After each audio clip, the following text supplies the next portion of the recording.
عن أبي هريرة رضي الله تعالى عنه قال قال رسول الله صلى الله عليه وسلم لما خلق الله آدم طوله 60 ذراعا আবু হুরায়রা রাদিয়াল্লাহু তাআলা আনহুর বর্ণনা, রাসূলুল্লাহ সাল্লাল্লাহু আলাইহি সাল্লাম ইরশাদ করেন, আল্লাহ আদম আলাইহিস সালাতু ওয়াস সালামকে বানাইলেন আলা সুরতিহি, যথাযোগ্য ঘটনে আল্লাহ আদম নবীকে বানাইলেন। আদম আলাইহিস সালাতু ওয়াস সালামের উচ্চতা 60 হাত। তো বানানোর পর আল্লাহ আদম আলাইহিস সালাতু ওয়াস সালামকে বললেন, ইযহাব ফাসাল্লিম আলা উলাইকা নাফারি মিনাল মালাইকাতি জুলুস।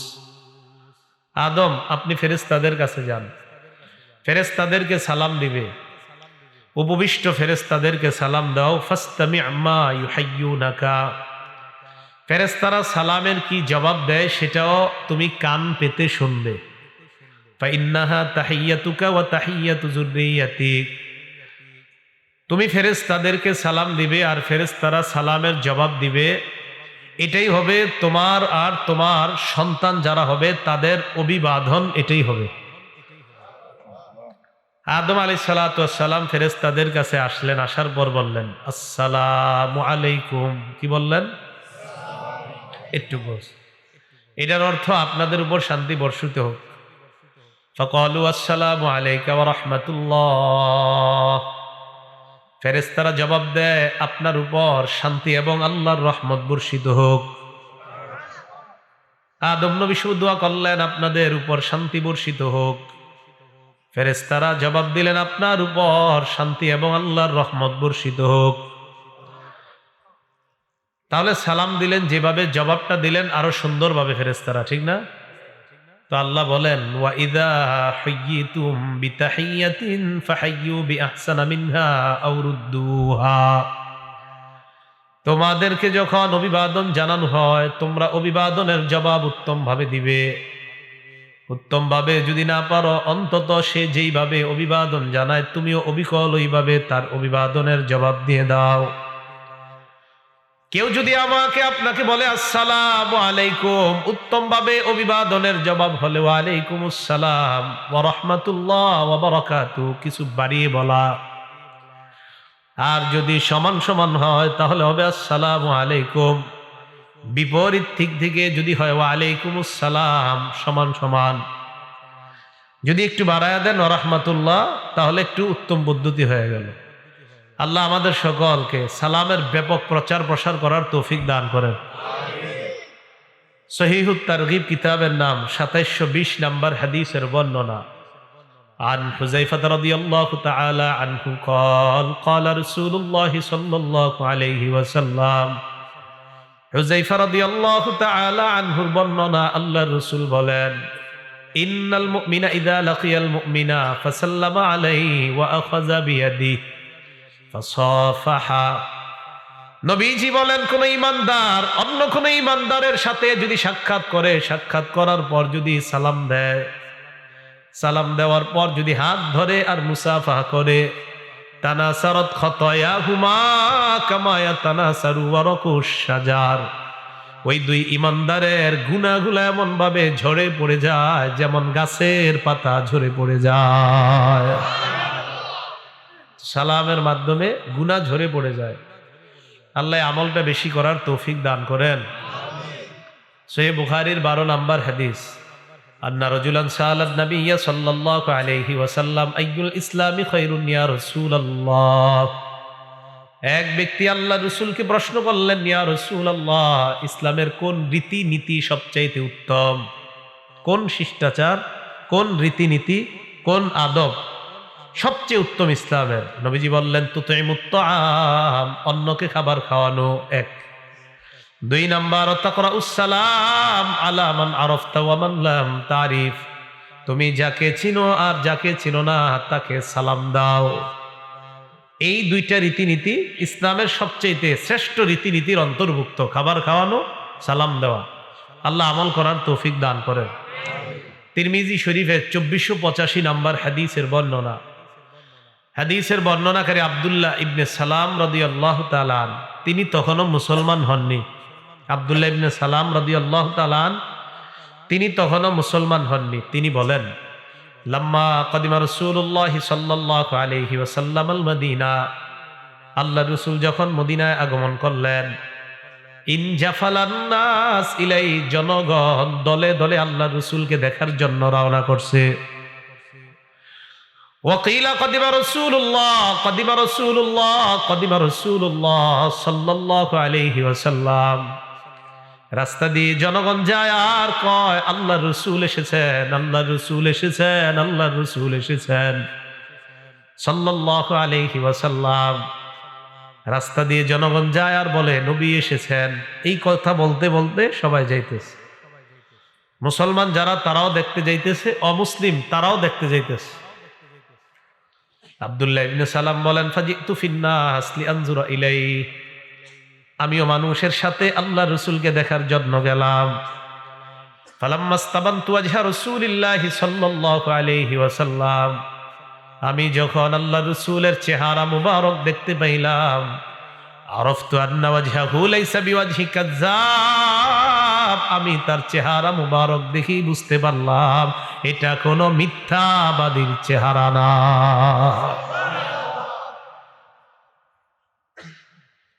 নবীজি জনগণের সামনে দাঁড়াইলেন, দাঁড়িয়ে আল্লাহ রাসূল চারটি কথা বললেন, কোন বর্ণনায় তিনটা। নবীজি বললেন, ইয়া আইয়ুহান নাস আফশুস সালাম, হে জনগণ তোমরা সালামের প্রচার করো। 2 নাম্বার, আতইমুত তাআম, তোমরা খাবার খাওয়াও। 3 নাম্বার, ওয়াসাল্লু ওয়ান নাসু নিয়াম, মানুষ যখন রাতে ঘুমিয়ে থাকে তাহাজ্জুদে দাঁড়িয়ে যাও। অন্য বর্ণনায় ওয়াসিলুল আরহাম, আত্মীয়তার সম্পর্ক রক্ষা করো। তাদখুলুল জান্নাতা বিসালাম, মরণের পর নিরাপদে জান্নাতে প্রবেশ করো। আমল, সালাম, খাবার খাওয়ানো, রক্তের সম্পর্ক রক্ষা করা, রাতে তাহাজ্জুদ করা। আল্লাহ আমল করার তৌফিক দান করেন। মুসলিম শরীফের 54 নম্বর হাদিসের বর্ণনা, ক্বালা রাসূলুল্লাহ সাল্লাল্লাহু আলাইহি ওয়াসাল্লাম, নবীজি বলেন, লা তাদখুলুনাল জান্নাতা হাত্তা তুমিনু, তোমরা ততক্ষণ জান্নাতে যেতে পারবে না যতক্ষণ তোমরা পরিপূর্ণ ঈমানদার না হও। পরিপূর্ণ মুমিন না হওয়া পর্যন্ত জান্নাতে যেতে পারবে না। ঈমান যদি নিয়ে জান্নাত, লা ইলাহা ইল্লাল্লাহ, লা ইলাহা ইল্লাল্লাহ,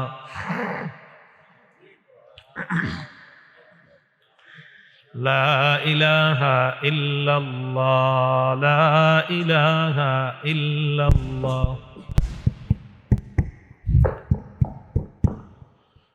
লা ইলাহা ইল্লাল্লাহ মুহাম্মাদুর রাসূলুল্লাহ সাল্লাল্লাহু আলাইহি ওয়াসাল্লাম। রাসূলুল্লাহ সাল্লাল্লাহু আলাইহি সাল্লাম বলেন, লা তাদখুলুনাল জান্নাতা হাত্তা তুমিনু, তোমরা জান্নাতে যেতে পারবে না যতক্ষণ তোমরা মুমিন না হও। ঈমান দ্বারা উদ্দেশ্য শিরিক মুক্ত ঈমান, ঈমানের সাথে শিরিক সামান্য মিশ্রিত থাকতে পারবে না। সূরা আনআমের 82 নম্বর আয়াতে আল্লাহ বলেন, আল্লাযীনা আমানু ওয়া লাম ইয়ালবিসু ঈমানাহুম বিযুলমিন উলাইকা লাহুমুল আমনু ওয়া হুম মুহতাদুন, যারা ঈমান এনেছে, ঈমানের সাথে যারা শিরিক মিশায় নাই, তাদের জন্য নিরাপত্তা, ওয়া হুম মুহতাদুন, তারাই হেদায়েত প্রাপ্ত বান্দা।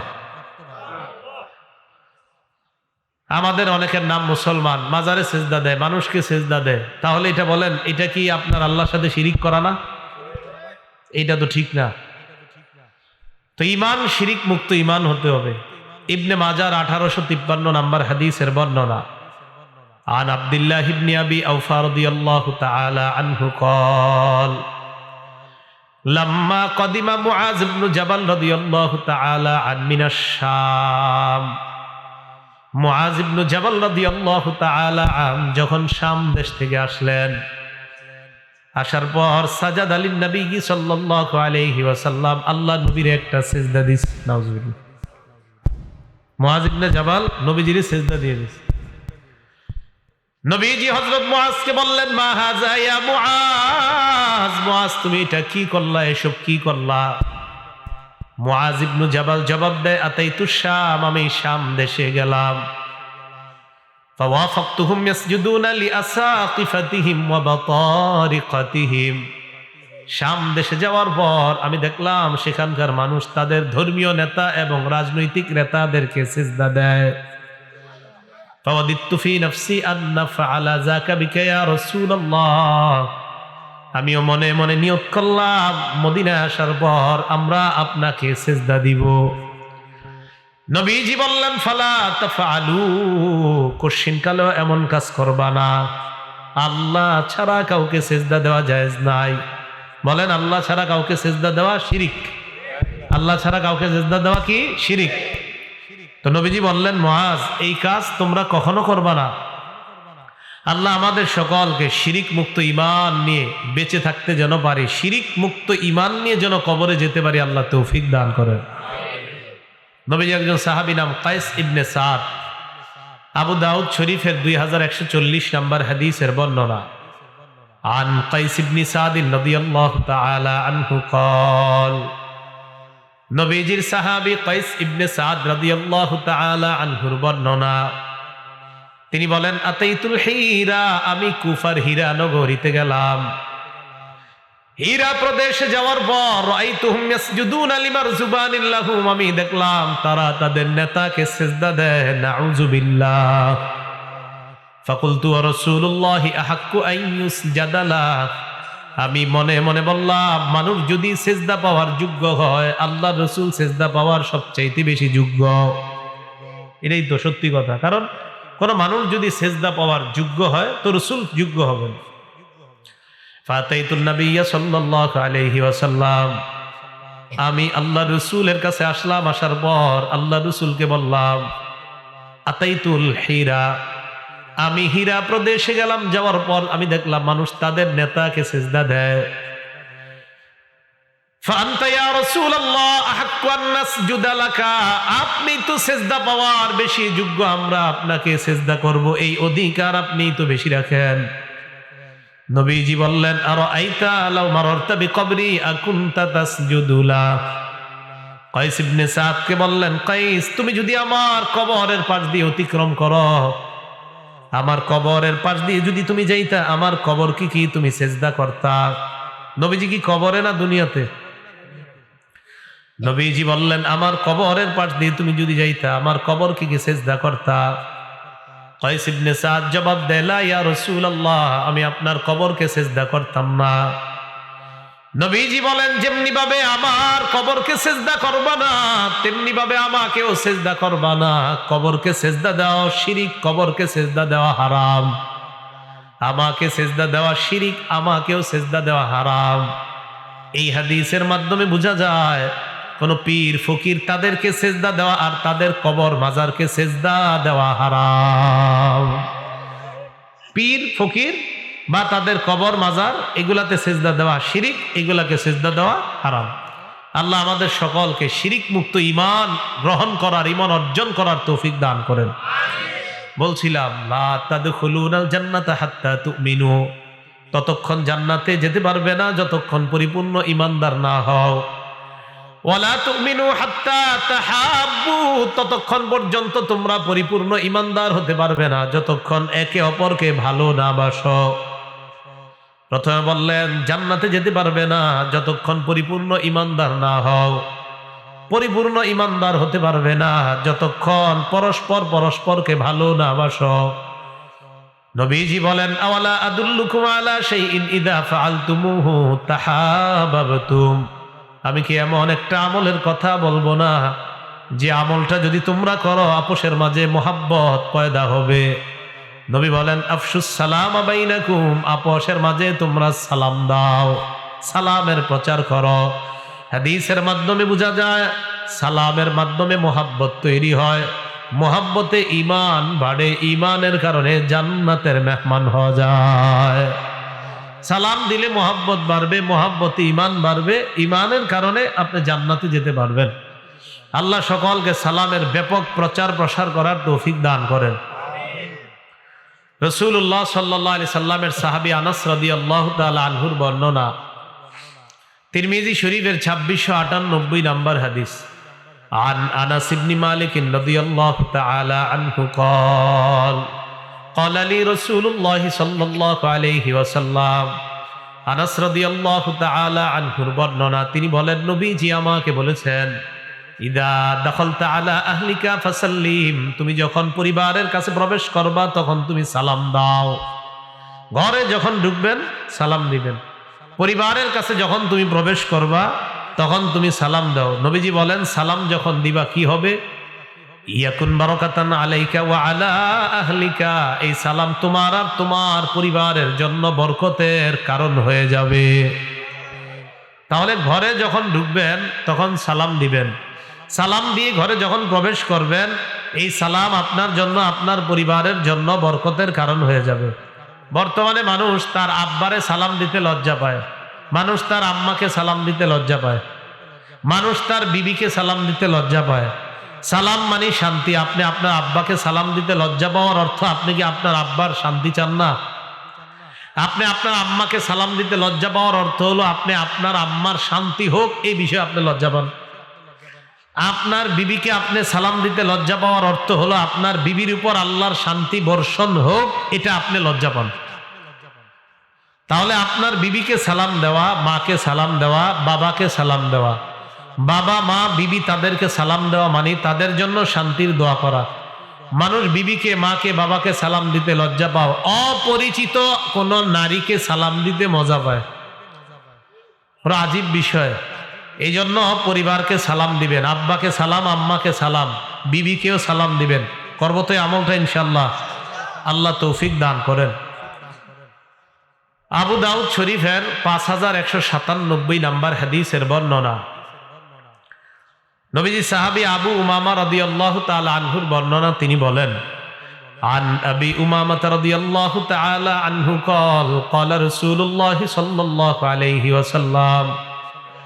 আবু উমামা রাদিয়াল্লাহু তাআলা আনহুর বর্ণনা, আল্লাহর রাসূল বলেন, ইন্না আউলান নাস বিল্লাহ মান বাদাআহুম বিসসালাম, মানুষের মাঝে ওই মানুষটা আল্লাহর সবচেয়ে নিকটবর্তী হয় যে মানুষটা আগে সালাম দেয়।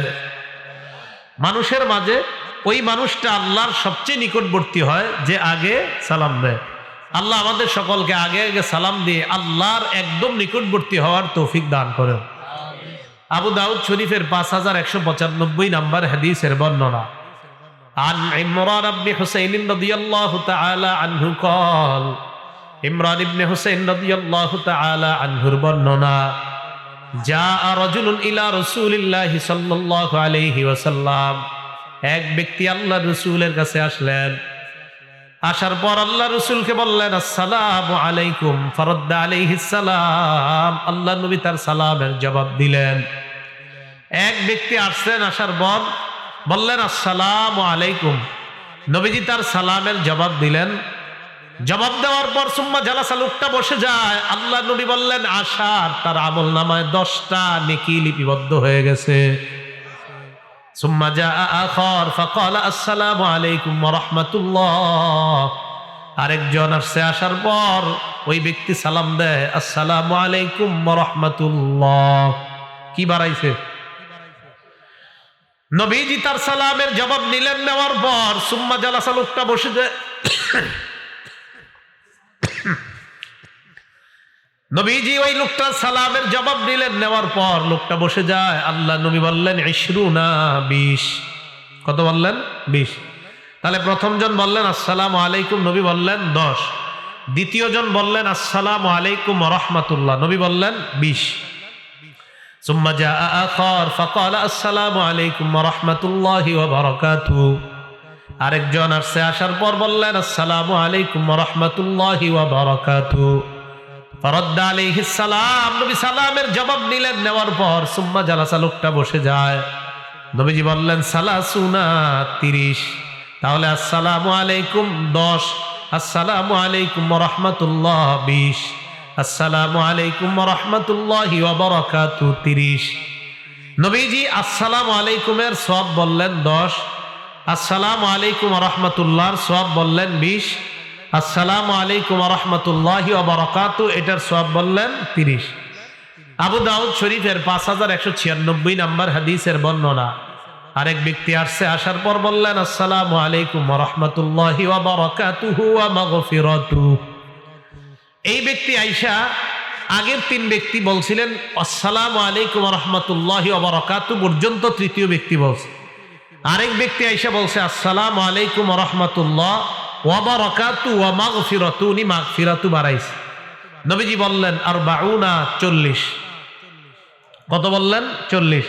এই 40 পর্যন্ত সালামের নেকির ব্যাপারে আল্লাহ রসুল সাল্লাল্লাহু আলাইহি সাল্লাম আলোচনা করলেন। তো রসুল সাল্লাল্লাহু আলাইহি সাল্লাম 40 পর্যন্ত বললেন, আগের বর্ণনায় পাইলাম 30 পর্যন্ত। এই জন্য সালাম আমরা যদি আসসালামু আলাইকুম বলি, সওয়াব যা হবে আসসালামু আলাইকুম ওয়া রাহমাতুল্লাহর সওয়াব বেশি হবে, আসসালামু আলাইকুম ওয়া রাহমাতুল্লাহি ওয়া বারাকাতুহু এগুলার সওয়াব আরো বেশি হবে। আল্লাহ আমাদের সকলকে বিশুদ্ধ উচ্চারণে সালাম যেন দিতে পারি, আল্লাহ তৌফিক দান করেন। বুখারী শরীফের 3820 নাম্বার হাদিস, 3820। জিবরাইল আলাইহিস সালাতু ওয়াস সালাম নবীজির কাছে আসছে। নবীজির সাথে কথাবার্তা চলতেছে জিবরিল আমিনের। ইতিমধ্যে খাদিজা রাদিয়াল্লাহু তাআলা আনহা নবীজির দিকে আসতেছে। জিবরিল আলাইহিস সালাতু ওয়াস সালাম বললেন হাজিহি খাদিজা আতাতকা ইয়া রাসূলুল্লাহ। জিবরিল আমিন বললেন ইয়া রাসূলুল্লাহ, এই যে খাদিজা আপনার কাছে আসতেছে, মাহা ইনাউন ফিহি তাআমুন আও ইদামুন আও শারাব। জিবরিল আমিন বললেন ইয়া রাসূলুল্লাহ, আপনার বিবি খাদিজা আপনার কাছে আসতেছে। খাদিজার হাতের মধ্যে একটা পাত্র, পাত্রের মধ্যে ইদাম তরকারি, আও তাআমুন অথবা খাবার, আও শারাবুন অথবা পানি। জিবরিল আমিন বললেন ইয়া রাসূলুল্লাহ, ফাইদা হি আতাতকা, খাদিজা যখন আপনার কাছে আসবে, ফাকরা আলাইহাস সালাম মির রাব্বিহা ওয়া মিন্নি, খাদিজাকে তার রবের পক্ষ থেকে আর আমি জিবরিল আমিনের পক্ষ থেকে সালাম পৌঁছায়া দিবেন। হুজুর খাদিজা আসতেছে, খাদিজা আসার পরে বলবেন রবের পক্ষ থেকে সালাম, জিবরিল আমিনের পক্ষ থেকে সালাম। তাহলে আল্লাহ খাদিজাতুল কুবরা রাদিয়াল্লাহু তাআলা আনহাকে সালাম দেন। তিরমিজি শরীফের 3882 নাম্বার হাদিসের বর্ণনা। আন আয়েশা সিদ্দিকা রাদিয়াল্লাহু তাআলা আনহা ক্বালাত, আম্মা জান আয়েশা সিদ্দিকা রাদিয়াল্লাহু তাআলা আনহার বর্ণনা, ক্বালা রাসূলুল্লাহ সাল্লাল্লাহু আলাইহি ওয়াসাল্লাম, জিবরিল আমিনের ব্যাপারে আল্লাহ নবী বলেন আয়েশা, ইন্না জিবরিলা ইয়াকরাউ আলাইকিস সালাম, আয়েশা জিবরিল আমিন তোমাকে সালাম দিচ্ছে। আয়েশা জিবরিল আমিন তোমাকে সালাম পৌঁছাইতেছে। আম্মা জান বলেন ফাকুলতু আলাইহিস সালাম ওয়া রাহমাতুল্লাহ, আমিও জবাব দিয়ে দিলাম ওয়া আলাইহিস সালাম ওয়া রাহমাতুল্লাহ, জিবরাইলের উপর শান্তি আর আল্লাহর দয়া বর্ষিত হোক। তাহলে জিবরিল আমিন আম্মাজান আয়েশাকে সালাম দিলেন, আম্মাজান খাদিজাতুল কুবরা রাদিয়াল্লাহু তাআলা আনহাকে আল্লাহ সালাম দিলেন, জিবরিল আমিন সালাম দিলেন। সালাম এক আজীব সুন্নত। সালাম আমাদের মাঝে আবার নতুন করে এটা জিন্দা করা প্রয়োজন। সালাম মানে শান্তি। মুসলমানের কি আজীব শব্দ, মুসলমানের সাক্ষাৎ শুরুই হয় আসসালামু আলাইকুম, শান্তি দিয়ে মুসলমানের কথাবার্তা শুরু হয়। তাহলে এটার ব্যাপক প্রচার প্রসার হওয়া দরকার। আল্লাহ আমাদের সকলকে ব্যাপকভাবে আমল করার তৌফিক দান করেন। মুসলিম শরীফের 2162 নাম্বার হাদিসের বর্ণনা। ক্বালা রাসূলুল্লাহ সাল্লাল্লাহু আলাইহি ওয়াসাল্লাম, নবীজি বলেন হাক্কুল মুসলিমি আলাল মুসলিমি সিত্তুন, মুসলমানের উপর মুসলমানের 6টা হক। বলেন মুসলমানের উপর মুসলমানের হক কয়টা? 6টা। 1 নাম্বার ইযা লাকিতাহু ফাসাল্লিম আলাইহি, মুসলমানের সাথে যখন তোমার সাক্ষাৎ হবে তখন তুমি তাকে সালাম দিবা। 1 নাম্বার হক, মুসলমানের সাথে সাক্ষাৎ হলে সালাম দিবেন। এখন সালামের জবাব যিনি দেয় এটা কি হক? নি, এটাও হক। বুখারীর 1240 নাম্বার হাদিসে আছে রদ্দুস সালাম, সালামের জবাব দেওয়া মুসলমানের হক। তাহলে মুসলিম শরীফের হাদিস থেকে জানলাম সালাম দেওয়া হক, আর বুখারীর হাদিস থেকে জানলাম সালামের জবাব দেওয়া মুসলমানের হক। তো 6টা হকের 1 নাম্বার সালাম দেওয়া। এই 6টা হক একটু মুখস্থ রাখার চেষ্টা করবেন। 2 নাম্বার ওয়া ইযা দাআকা ফাআজিবহু, কোন মুসলমান যদি তোমাকে দাওয়াত দেয় তার দাওয়াত গ্রহণ করা। যদি শরীরে কোনো ওজর না থাকে, যদি গুনাহের কোনো আসর না হয়, আপনি ওই দাওয়াতে গেলে যদি ঈমান হরণের আশঙ্কা না থাকে, ইত্যাদি ইত্যাদি কোনো সমস্যা না থাকলে মুসলমানের দাওয়াত গ্রহণ করা। 3 নাম্বার ওয়া ইযাস্তানসাহাকা ফানসাহলা, কোন মুসলমান যদি তোমার কাছে উপদেশ চায় তাকে তুমি উপদেশ দিয়ে দাও। কোন মুসলমান যদি তোমার কাছে কল্যাণ কামনা করে তুমি তার কল্যাণকামী হয়ে যাও। তাহলে মুসলমানের কল্যাণ কামনা করা এটা এক মুসলমান আরেক মুসলমানের কাছে পাওনা, আরেক মুসলমানের কর্তব্য কল্যাণ কামনা করা। সূরা আরাফের 60, 61, 62 নম্বর আয়াতে আল্লাহ বলেন, ক্বালাল মালাউ মিন কওমিহি ইন্না লানারাকা ফী দালালিম মুবিন। নূহ আলাইহিস সালাতু ওয়াস সালামের সম্প্রদায়ের যারা নেতৃস্থানীয় তারা নূহ আলাইহিস সালাতু ওয়াস সালামকে লক্ষ্য করে বলে, হে নূহ পয়গম্বর, ইন্না লানারাকা ফী দালালিম মুবিন, ও নূহ নবী আমরা আপনাকে স্পষ্ট পথভ্রষ্টতার মধ্যে দেখতে পাচ্ছি। নাউজুবিল্লাহ। উম্মত নবীরে কয় পথভ্রষ্ট, উম্মত নবীরে কয়। নূহ নবী জবাব দেয়, ইয়া কওমি লাইসা বি দালালা, হে আমার সম্প্রদায় আমার মাঝে কোনো পথভ্রষ্টতা নাই। ওয়ালাকিন্নী রাসূলুম মির রাব্বিল আলামিন, আমি বিশ্ব জগতের রবের পক্ষ থেকে একজন রাসূল। উবাল্লিগুকুম রিসালাতি রাব্বি, আমি আমার রবের দায়িত্ব আদায় করে দেই। ওয়া আনসাহু লাকুম, আমি তোমাদের কল্যাণ কামনা করি। উম্মত নবীরে কয় তুমি পথভ্রষ্ট, নবী উম্মত রে কয় আমি তোমাদের কল্যাণকামী। উম্মত নবীরে কয় পথভ্রষ্ট, নবী উম্মত রে কয় আমি তোমাদের কল্যাণকামী। সুদের ওয়াজ যখন খতিব সাহেব করে তখন বলেন কি, থুর হুজুরের কথাবার্তা আর ভাল লাগে না। অথচ সুদের ওয়াজ করা মানে হলো আপনারা জান্নাতের রাস্তা দেখানো। তো জান্নাতের রাস্তা এটা কি শত্রুতা না কল্যাণকামিতা? তো কোনো আলেম যখন সুদের বয়ান করে, কোনো আপনাদের মসজিদে মনে করেন হুজুরে বয়ান করলো যে সুদ খাওয়া হারাম, সুদ খাইলে জাহান্নামী হতে হবে, সুদ না খাইলে এই পথে চললে জান্নাতি হবেন। তা আপনারে কোনো আলেম জান্নাতের রাস্তা দেখানো এটা কি শত্রুতা না কল্যাণ কামনা করা আপনার? অথচ আপনি সুদের ওয়াজ করলে বলতেছেন এই হুজুর বাদ দাও আরেকজন রাখো। তাহলে কোথায় হলো, কোথায়? আপনি তো শত্রুতা মনে করলেন। কি আমাদের সমাজে আছে কিনা এগুলা? তাহলে ওলামায়ে কেরাম কি আপনার শত্রু না কল্যাণকামী? সূরা আরাফের 66, 67, 68 নম্বর আয়াতে আল্লাহ বলেন, ক্বালাল মালাউল্লাযীনা কাফারু মিন কওমিহি ইন্না লানারাকা ফী সাফাহাতি ওয়া ইন্না লানাযুন্নুকা মিনাল কাযিবিন। হুদ নবীর জাতির মধ্যে একদল কাফের হুদ নবীরে কয়, ও হুদ পয়গম্বর আমরা তোমার মাঝে নির্বুদ্ধিতা দেখতে পাই। উম্মত নবীরে কয় নির্বুদ্ধিতা, উম্মত নবীরে কয় আমরা তোমার মাঝে নির্বুদ্ধিতা দেখতে পাই। ওয়া ইন্না লানাযুন্নুকা মিনাল কাযিবিন, আমরা তোমারে মিথ্যাবাদী মনে করি। নাউজুবিল্লাহ। উম্মত নবীরে কয় আমরা তোমারে মিথ্যাবাদী মনে করি। উম্মত কইতাছে নবীরে। হুদ আলাইহিস সালাতু ওয়াস সালাম জবাব দেয়, ক্বালা ইয়া কওমি লাইসা বি সাফাহা, ও আমার সম্প্রদায় আমার মাঝে কোনো নির্বুদ্ধিতা নাই। ওয়ালাকিন্নী রাসূলুম মির রাব্বিল আলামিন, আমি বিশ্ব জগতের রবের পক্ষ থেকে একজন প্রেরিত পয়গম্বর। উবাল্লিগুকুম রিসালাতি রাব্বি, আমি আমার রবের দায়িত্ব তোমাদের কাছে পৌঁছে দেই। ওয়া আনা লাকুম নাসিহুন আমিন, আমি তোমাদের জন্য বিশ্বস্ত একজন কল্যাণকামী। নূহ নবীও কয় কল্যাণকামী, হুদ নবীও কয় কল্যাণকামী। এবার সূরা আরাফের ৭৯ নম্বর আয়াতটা শুনেন। সালেহ নবী উম্মতকে কয়, ইয়া কওমি লাকাদ আবলাগতুকুম রিসালাতা রাব্বি ওয়া নাসাহতু লাকুম ওয়ালাকিন লা তুহিব্বুনান নাসিহিন। হে আমার সম্প্রদায় আমি তোমাদের কাছে আমার রবের দায়িত্ব পৌঁছায়া দিলাম। আমি তোমাদের কল্যাণ কামনা করি, কিন্তু তোমরা কল্যাণকামীদেরকে পছন্দ করো না। তোমরা কল্যাণকামীদেরকে, আমি তোমাদের কল্যাণ কামনা করেছি, তোমরা কল্যাণকামীদেরকে পছন্দ করো না।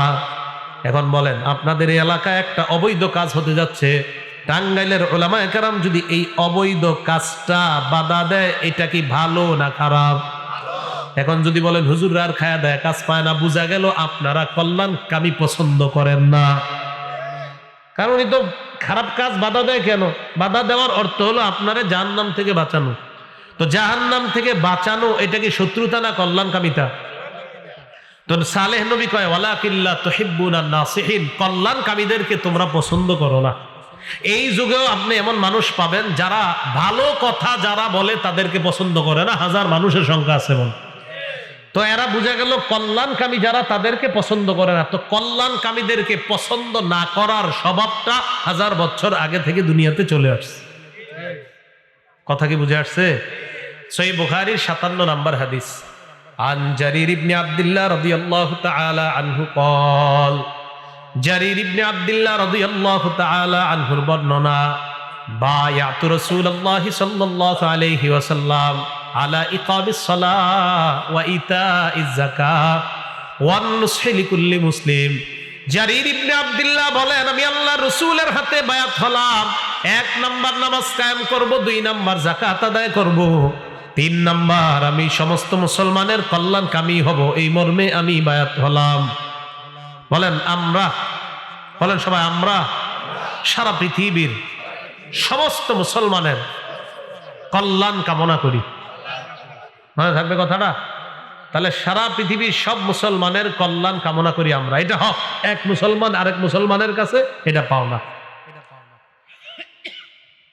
এই গেল 3 নাম্বার। তাহলে কোন ব্যক্তি আপনার কাছে উপদেশ চাইলে উপদেশ গ্রহণ করা। যেমন আজকে আপনারা আল্লামা হাসান জামিল সাহেব হুজুর সহ অনেক আলেমদেরকে দাওয়াত দিয়ে এনেছেন। কেন আনছেন? মাশাআল্লাহ, কি শুনতে? উপদেশ। এখন ওনারা যদি উপদেশ আপনাদেরকে দেয়, এটা হবে আপনাদের প্রতি কল্যাণকামিতা, কারণ আপনারা উপদেশ চেয়েছেন তাই ওনারা উপদেশ দিচ্ছে, ঠিক না? এটাই হলো কল্যাণকামিতা। 4 নাম্বার, ওয়াইদা আতাস, কেউ যদি হাঁচি দেয়, হাঁচি দেওয়ার পর ফাহামিদাল্লাহ, আলহামদুলিল্লাহ যদি বলে, ফাশাম্মিতু, তুমি তাকে জবাবে বলো ইয়ারহামুকাল্লাহ। কোন মুসলমান হাসি দিস, হাসি দিতে পারেননি আপনারা? দেন তো। হাঁচি দেওয়ার পর যদি আলহামদুলিল্লাহ বলে, হাঁচি দিলে অনেক ভালো, হাঁচি মাঝে মাঝে আসা ভালো। হাঁচি দেওয়ার পর কোন মুসলমান যখন বলে আলহামদুলিল্লাহ, আপনি জবাবে বলবেন ইয়ারহামুকাল্লাহ। বাকি হাঁচি যিনি দিবেন তার 3টা কাজ। বলেন কয়টা কাজ? আবু দাউদ শরীফের 5029 নম্বর হাদিস। মানে বাচ্চারা তো পারবে না, বাচ্চাদেরকে আপনারা ছোটবেলা থেকে শিখাবেন, বাকি আপনি আগে শিখেন। নবীজি সাল্লাল্লাহু আলাইহি সাল্লাম যখন হাঁচি দিতেন, তো আবু হুরায়রা বলেন কানা রাসূলুল্লাহ ইযা আতাসা, নবী যখন হাঁচি দিতেন, ওয়াদা ইয়াদাহু আও সাওবাহু আলা ফিহি, নবী তার হাত মুবারক অথবা কাপড় মুখের উপর রাখতেন। তাহলে হাঁচি দিলে হাত অথবা কাপড় মুখের উপর রাখা, এই হলো 1 নাম্বার কাজ। 2 নাম্বার, ওয়া খাফাদা, আওয়াজ হালকা করা।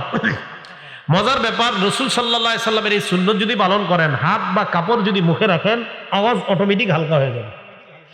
তাহলে হাঁচি আসলে 1 নাম্বার হাত বা কাপড় মুখে দেওয়া, 2 নাম্বার আওয়াজ হালকা করা, 3 নাম্বার আলহামদুলিল্লাহ পড়া। বলেন কি পড়বো?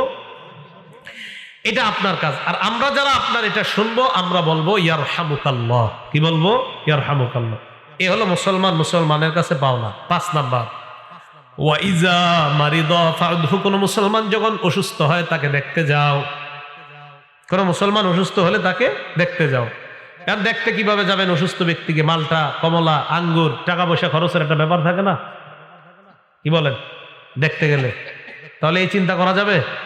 অসুস্থ ব্যক্তিকে দেখতে গেলে টাকা একটু খরচ হলেও হোক, কিন্তু দেখতে যাবেন। কেন দেখতে যাবেন? এভাবে 3টা হাদিস শোনেন, হাদিস শোনার পরে সিদ্ধান্ত নিয়েন দেখতে যাবেন কি যাবেন না।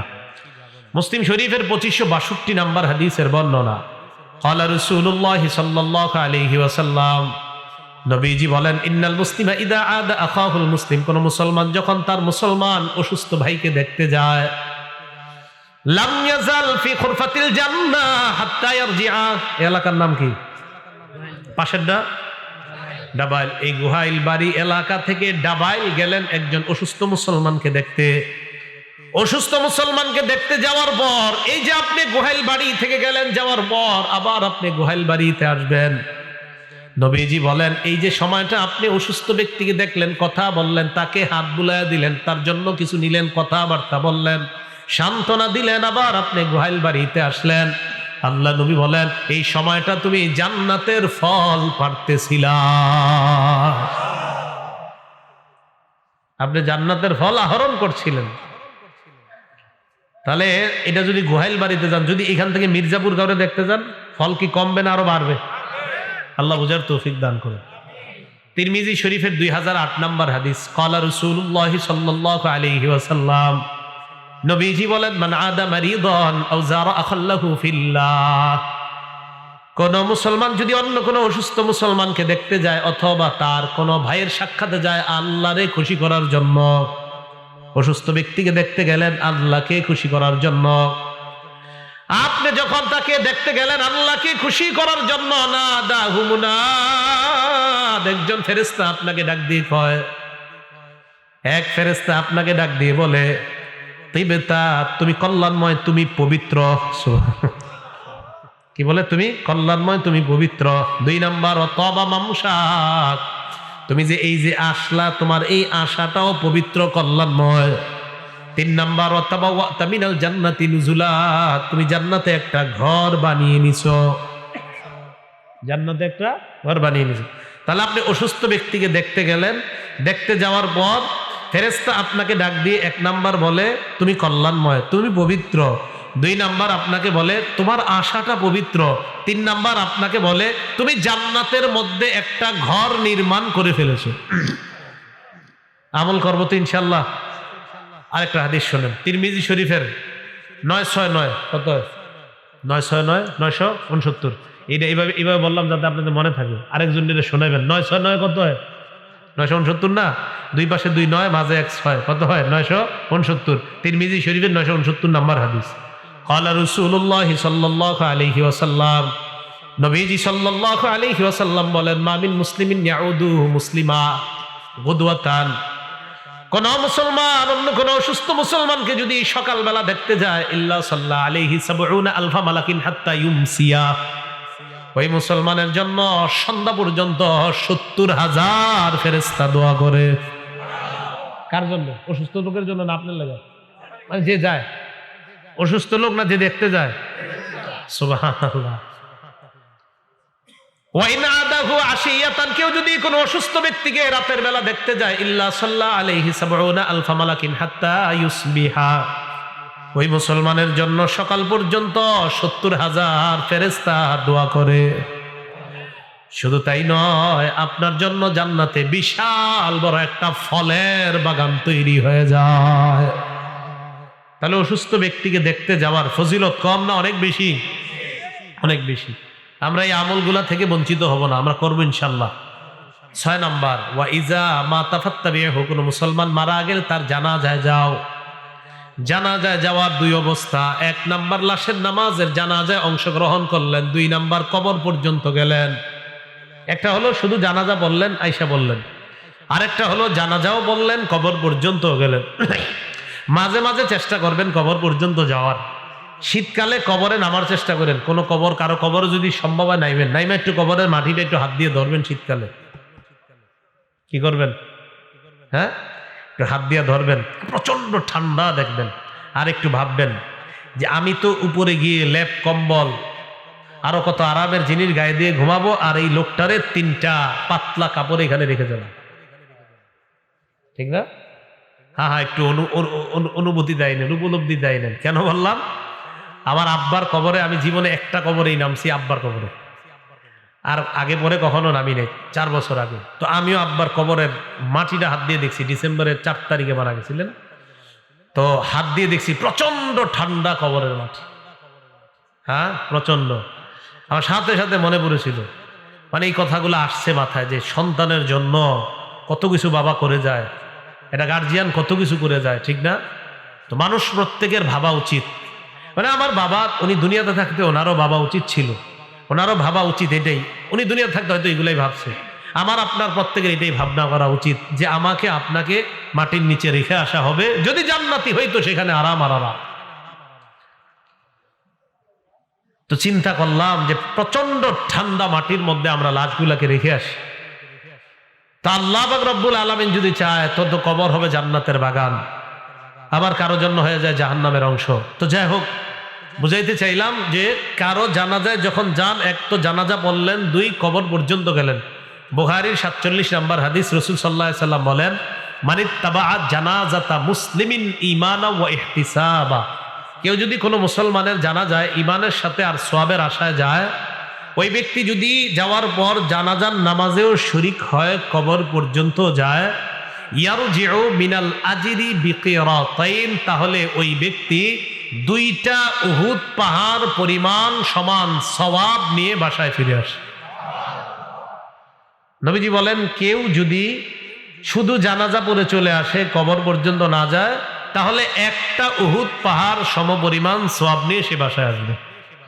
এই হলো মুসলমানের 6টা হক। 1 নাম্বার সালাম দেওয়া, 2 নাম্বার দাওয়াত দিলে দাওয়াত গ্রহণ করা, 3 নাম্বার মুসলমান উপদেশ চাইলে উপদেশ দেওয়া, 4 নাম্বার মুসলমান হাঁচি দিয়ে আলহামদুলিল্লাহ বললে আপনি জবাবে ইয়ারহামুকাল্লাহ বলা, 5 নাম্বার মুসলমান অসুস্থ হলে তাকে দেখতে যাওয়া, 6 নাম্বার কোনো মুসলমান মারা গেলে তার জানাজায় উপস্থিত হওয়া।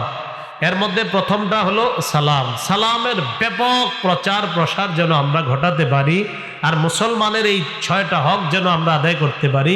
আল্লাহ তৌফিক দান করেন। আমিন। ওয়া আখিরু দাওয়ানা আনিল হামদুলিল্লাহি রাব্বিল আলামিন।